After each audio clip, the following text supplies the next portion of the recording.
All right, let's jump right into this explainer. Look, if you're a driver from the US, Germany, or, well, most of the world, landing in the UK and pulling onto a British road for the first time is, well, it's wild. It can completely disorient you. All that muscle memory you've built up over the years, literally flipped upside down. It's super overwhelming at first, but don't worry. We're going to break the whole shebang down for you today so it makes perfect sense. So, think about it for a second. Why does a British car look like it was kind of assembled backwards to an outsider? You know, the driver sits on the right, the traffic flows down the left, you pass people on the right, and don't even get me started on the clockwise roundabouts. At first glance, it just feels like this quirky national stubbornness. But the truth? It's actually the result of centuries of travel history combined with some incredibly precise modern engineering. Here's the game plan for our explainer today. We're going to start with exactly what right-hand drive is, then dig into why the UK actually keeps left.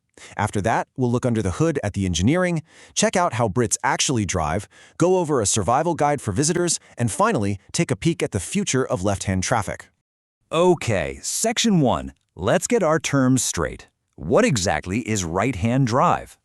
It's really easy to mix up the vehicle's design with the actual road laws, so let's clear that up right off the bat. Right-hand drive, or RHD, just describes where the steering wheel and the controls actually sit inside the car. Left-hand traffic, or LHT on the other hand, tells you which side of the road everyone is driving on. Now the UK pairs those two together, RHD with LHD, and there's a really good reason for that. Sitting on the right puts the driver closer to the center line of the road. It gives you this much better, safer view of oncoming traffic, especially when you need to overtake someone. And hey, before you go thinking the UK is some total outlier with this rule, they aren't.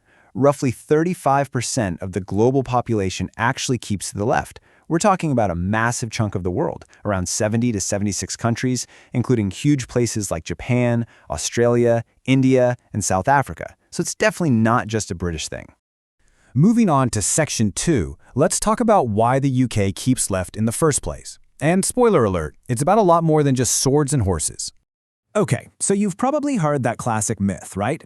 The one that says people drive on the left because knights back in the day were mostly right-handed and needed to keep their sword hand free while riding on horseback. It is a fantastic story, honestly, but it's not the legal reality. The real history is more about laws and infrastructure. Way back in the year 1300, a papal edict actually suggested a keep-left rule just to manage crowds of pilgrims. Fast forward, and the British Parliament made it official. In 1773, the General Highways Act brought in keep-left instructions because the roads were getting really crowded. Then the 1835 Highway Act made it the strict legal rule of the land. So by the time the iconic Austin 7 car rolled around in 1922 and standardized right-hand drive, well, the habits were already locked in. The big takeaway here is this. Motor cars absolutely did not invent a new side of the road. They were literally just horseless carriages. They simply occupied the side of the road that everyone was already using. So it totally made sense for British manufacturers to just build cars with the steering wheel on the right so drivers could peek out at the center line of those ancient, super narrow roads. All right, let's shift gears to Section 3, engineering a right-hand car. Let's look under the hood. You might think building a right-hand drive car is just, unbolting the driver's seat and sliding it across the cabin. But it is so much more involved than that. So many parts have to move or get completely mirrored. The steering rack, the brake booster, the wipers, even the asymmetric headlamps have to be redesigned. Actually, those headlamps are crucial because they have to dip toward the left verge so you don't blind the oncoming traffic. But check out what stays exactly the same. The engine, the gearbox, and, thankfully, the pedals. Yep, clutch on the left, brake in the middle, gas on the right. That pedal order literally never changes, which is an absolute lifesaver for your brain when you're trying to adjust. Nowadays, a right-hand drive car is a profoundly complex variant. It's engineered from the ground up at the factory level. You've got airbags specifically designed for that side of the cabin, totally rerouted wiring harnesses, and think about modern tech. Advanced driver assistance cameras are calibrated specifically for where the driver sits and how the traffic flows. A camera programmed to hug the left lane would completely freak out and misread everything on a right traffic highway. Let's keep moving. Section 4, how British drivers actually drive. The rules of the road. Now, if you ever find yourself behind the wheel in the UK, mastering the clockwise roundabout is basically your lifeline. It's like a choreographed dance, and the steps are strict. First, you approach in the correct lane based on the signs. Second, you signal left if you are taking the very first exit. The third step is the absolute golden rule, guys. Yield to the traffic that's already on the roundabout. And because it's flowing clockwise, that traffic is coming from your right. Finally, you always signal left as you exit. And please, whatever you do, do not stop in the middle of a roundabout to argue with your GPS. We also need to talk about lane discipline, because it's a huge deal. Over in the UK, the left lane is your primary traveling lane. You only overtake on the right. If you just lazily hang out in the right-hand lane doing 60 miles an hour on a motorway, well, that's considered incredibly bad manners. It is a surefire way to collect a whole line of very angry flashing headlights in your rearview mirror. You use the right lane to pass, and then you get right back over to the left. That brings us to Section 5, Surviving as a Visitor. Let's talk about the tourist experience. Overcoming years of deep-seated muscle memory is a totally classic human factors problem. Your brain just wants to do what it knows.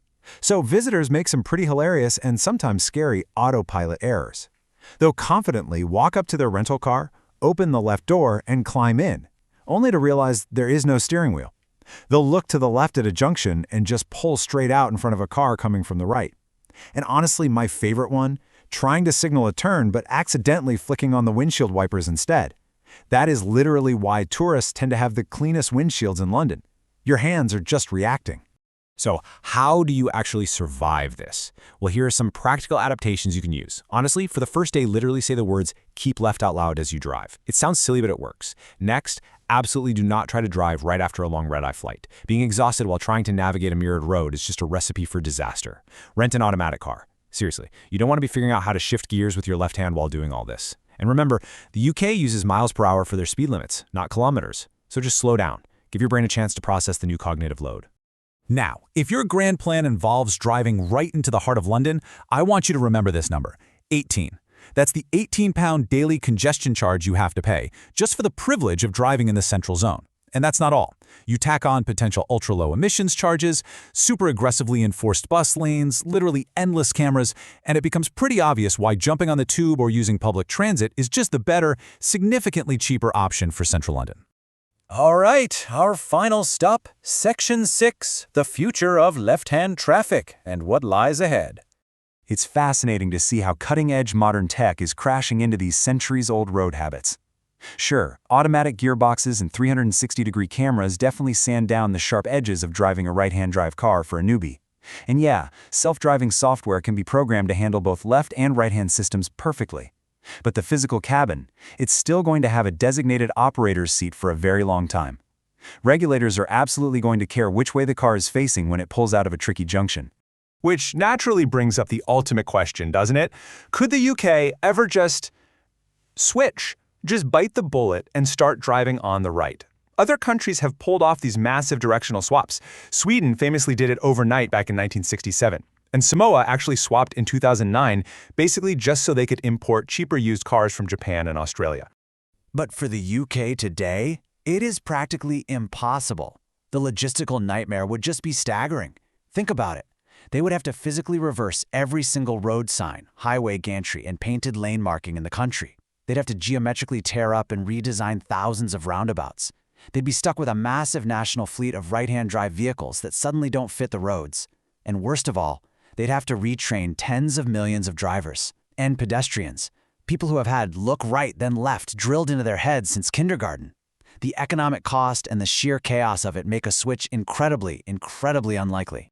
So the UK's unique, highly engineered, deeply historical road layout is firmly here to stay. Look, it really only feels backwards if you learn the other way first. From the inside, it's remarkably consistent and it works beautifully. So the next time you step off a curb in a completely new country, ask yourself, are you absolutely sure you know which way to look? For more, visit our website, Ferris Solution.